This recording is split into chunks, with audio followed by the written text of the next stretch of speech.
election of that year, of 1880, was between Republican James A. Garfield and Northern Democrat Winfield Scott Hancock. Hancock had been a successful Union general during the Civil War, but after the war he was reassigned because of his leniency toward unreconstructed Democrats. Recall that Northern or Union Democrats such as Hancock sought to preserve the Union but not to end slavery or to grant equality to African Americans. Since Hancock was a Democrat, even though he fought for the Union, this 1880 piece reminded citizens why they should not vote Democratic in that election. The reasons given in this piece would be considered strong language today. At that time, however, they were nothing more than reminders.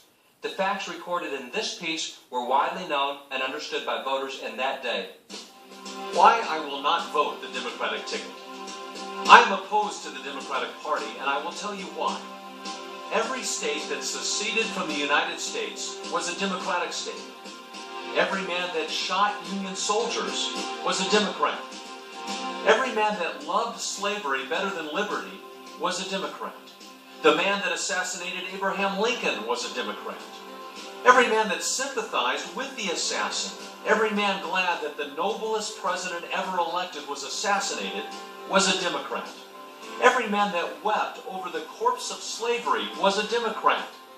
Every man that cursed Lincoln because he issued the Proclamation of Emancipation, the grandest paper since the Declaration of Independence, every one of them was a Democrat. Soldiers, every scar you have got on your heroic bodies was given you by a Democrat.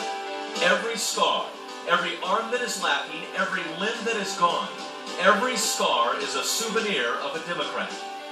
That broadside then contrasted the Republicans with the Democrats. The Republicans have done some noble things, things that will be remembered as long as there is history. But there are some things they did not do. They did not use an army to force slavery into Kansas. They were not Knights of the Golden Circle. They did not oppose emancipation. They were not Ku Klux.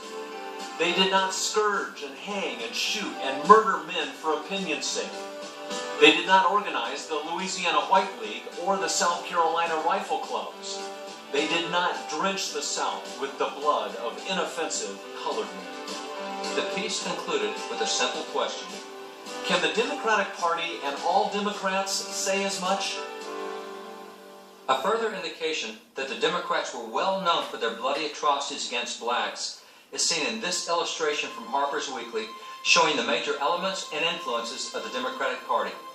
The illustration shows the various banners under which Democrats gathered, and those banners included the Stars and Bars carried by Confederate soldiers, the pro-slavery banner, the Ku Klux Klan banner, the New York Rioters banner referring to the massive riots instigated against blacks by the Democrats in New York, leading to the killing and injuring of as many as 1,000 citizens, and finally the Democratic banner of repudiation, referring to the Democrats' opposition to paying the national debt incurred in putting down the Southern pro-slavery rebellion. These were the various movements led by Democrats, and Americans in that day knew what Democrats stood for. By the 1880s, a movement called Southern Redemption had begun in earnest. Southern Redemption was a political movement to redeem the South from the Reconstruction Acts and the Civil Rights laws passed by Republicans. Laws and acts that Southern Democrats believed threatened their version of a Southern society. The best way for the Democratic legislatures to redeem their state was to deprive black Americans of their political rights through the passage of state laws that restricted, removed, or even blatantly violated their civil rights, as well as through the prompt repeal of state laws that had suppressed Klan violence.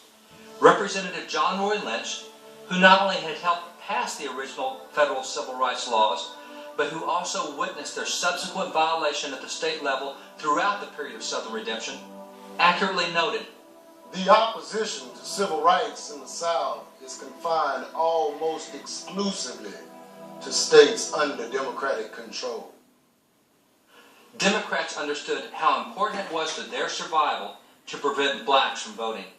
In fact, this illustration from that period shows an allegory of the Bible story of Samson, who lost his strength when his hair was cut.